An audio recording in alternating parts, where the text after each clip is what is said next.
Mario and Luigi's Superstar Saga playthrough part 3. So this is where we are in Stardust Plains, and we just crashed with the Koopa Cruiser.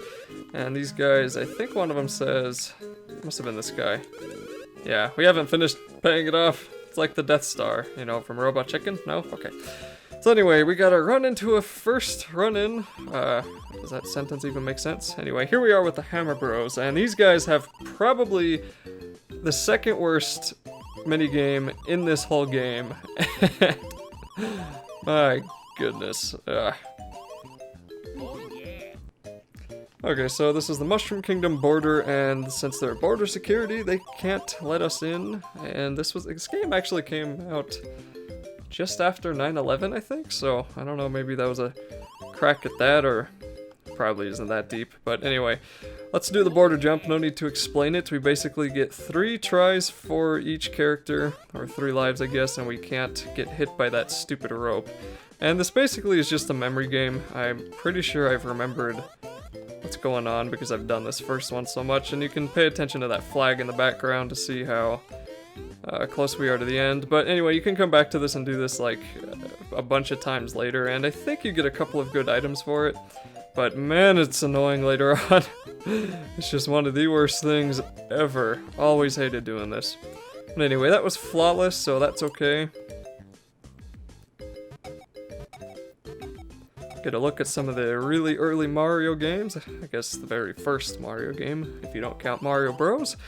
And then we're gonna continue on with the Bean Bean Kingdom.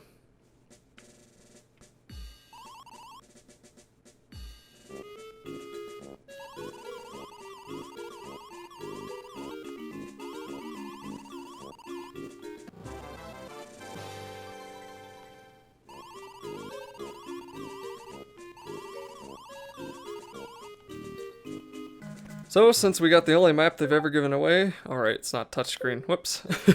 I was touching the screen on my Wii U gamepad to try to open up the map. Anyway, this is Bean Bean Kingdom, so that's pretty cool, and we'll be going to pretty much every single area. And at first, when I first played this, it was a little bit overwhelming because I didn't really know how to get to each place, but this was kind of before they held your hand with everything, and they kind of made you learn a little bit. But anyway, this pipe, if you do decide to play this game, be sure to get this pipe, because it is a warp pipe, and if you don't get it, you're going to have to go back the long way to get to it later. And again, if you ever want to do the minigame for those guys, you probably want that pipe there. So anyway, this is Area 64, and recent studies show that the spiky Stardust defense system can be jumped. It's easy, just jump. Okay, so basically you can do that, or I think, yeah, you can just double jump over them. And if you land on these, I'll just show this off. Not a big deal. They don't do any damage to you or anything, but can be kind of annoying. So we'll just get some mushrooms, and I'm gonna try my best to get pretty much everything in this playthrough.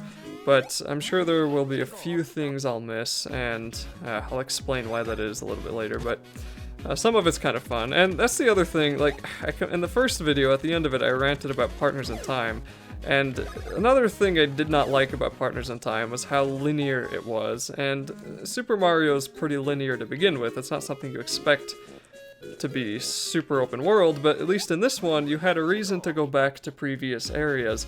In Partners in Time, you could 100% the game first time through and never ever have to go back anywhere. I mean, anything that you can get in an area, you can get immediately. You don't have to unlock something to go back to get it. And that just bugged me. And then the story of Partners in Time was just so... Anyway, let's not talk about that. So pretty soon we're going to be running into Tolstar, who will, spoiler alert, end up being the first boss. But he's going to make us do a couple of errands before we actually get the happiness of destroying him. So let's go see what he's doing up here. Oh wait, this is Bowser inside the cannon.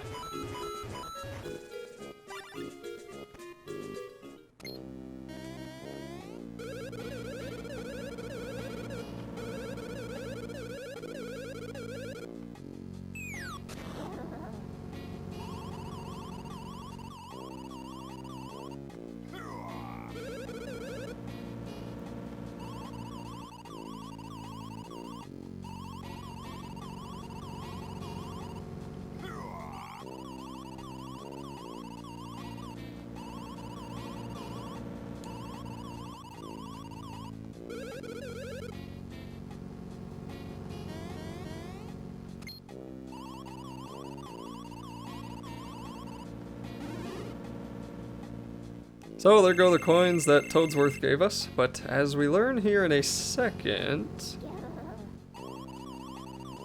they're not really worth anything in the Bean Bean Kingdom anyway.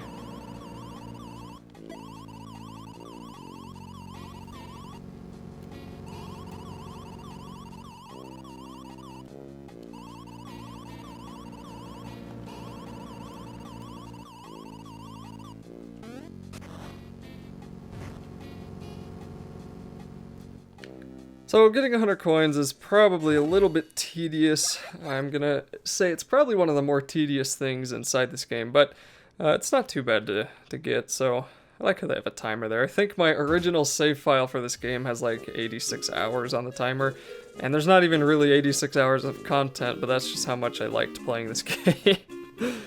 Anyway, so let's go and get a couple of coins. We'll get most of our coins from the battles, and this is probably one of the only times it's actually worth doing every single battle.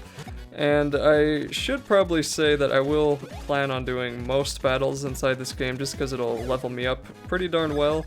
And the Mario and Luigi games do a really good job of making you an appropriate level for an next boss if you take out every enemy that you run into. Oops, hate that block. I always forget that's one of these double blocks. Wow, that lasted a while. Okay, so I'm trying to remember how. Okay, I know how to get up there. We'll come back there for that later. So now we're in this area, and here's another. I think this is a multiple coin. Yep. So now we gotta come down here.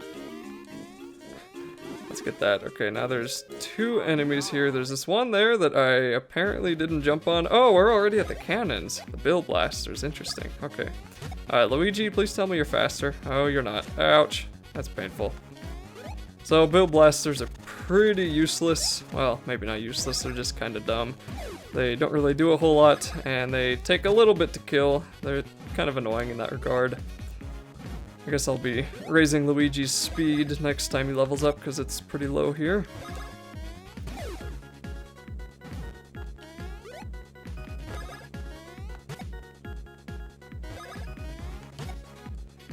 Yeah, these guys take about 3 turns to defeat, unless you can get a lucky strike, but we did not. And even if you jump on them, I'm not too sure that you get it much higher.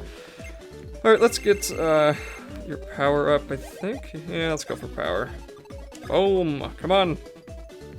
One again! Oh well. Okay, I know there's a guy back here. Okay, there he is! I knew he was back there because I used to always run into that guy. Wow, 4 damage, not bad. That means you should be dead. Cool.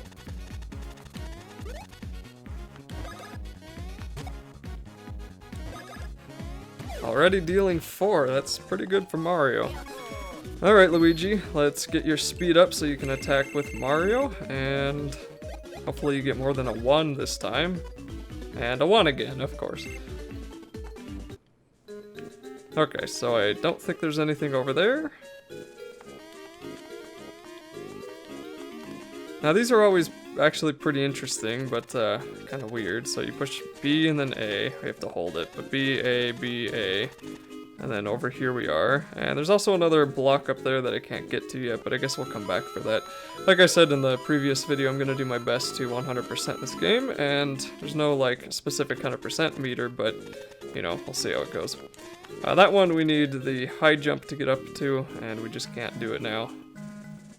And as soon as we fall down here, we can't actually go back until we finish the area. And now we're going to be doing a tutorial, so this is something that just flat out doesn't happen in Partners in Time, because that stupid suitcase does all the tutorials for you, but in Superstar Saga, because your suitcase isn't dumb and can't talk as it should be, then they need to create characters like these to teach you how to do fancier moves, and because of that you get really awesome characters like Sergeant Starshade.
Okay, so again, we have to do this training. We cannot back out of it, and that's kind of sad because this takes a little while. But he's gonna teach us high jump or ledge jump, whatever. Okay, high jump, and then spin jump. So Luigi is used for high jump, and we use R and L for that.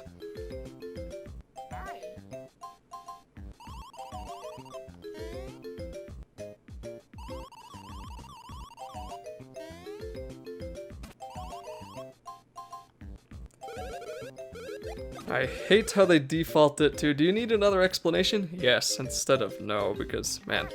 So anyway, high jump lets us get up to these ledges, as you can see, and then we're going to learn spin jump, which kind of tricked me when I first did this. I'll explain why in a second here.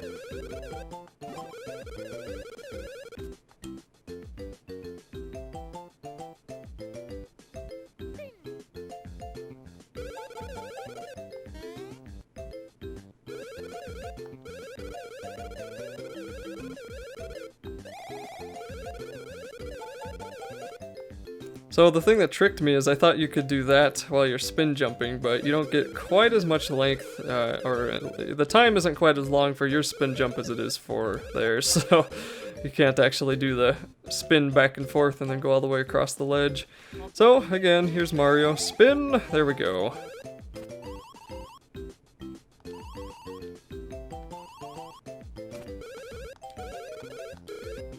So let's return, and of course if you are playing this and you don't get one of them, you can redo them, although that's a pretty basic concept, so it shouldn't be too hard.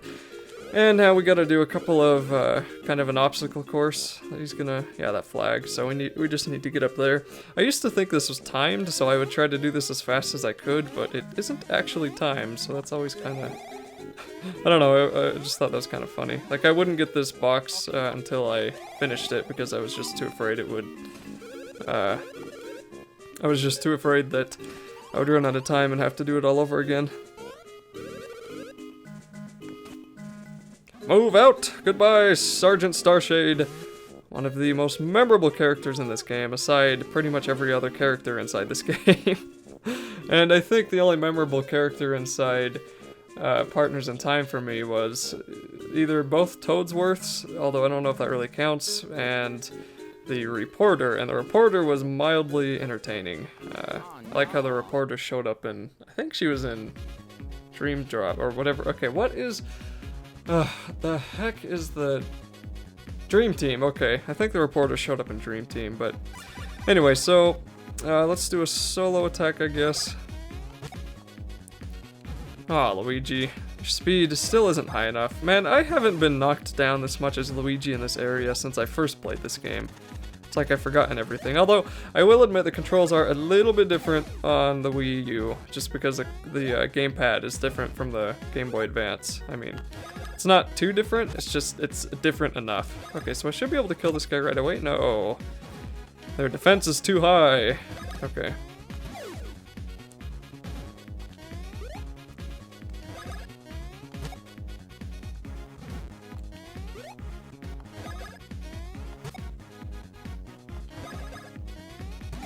But I think I'm getting the hang of this again. So let's see, how many coins did I have?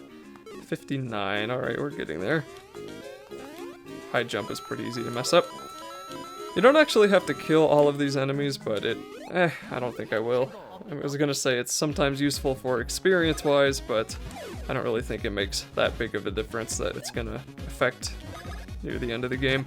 By the time you hit the end of the game, you should probably be around level 35, or if you go a little bit faster, you skip more enemies, you'll probably be like in the 20s, the late 20s. But there's some pretty good places in the very final place to grind if you need to level up. Hey look, a lucky 4! Okay. I'm so used to playing games where you kill something and then an item drops, so you kind of sit there for a second waiting for the item to drop. But not so in this one. Okay, can I MLG this? Nope. There we go. And I'm at about 15 minutes for this video. I thought I could do this whole area in one video, but I think after this fight I will take that save block and then end the video. And I should be able to take out the boss and get to the next area in the next video. But anyway, these guys are extremely straightforward and not really much else to talk about. So we'll just kill these guys. And I have close to 100 coins already, 81, okay. So that'll be it for this video.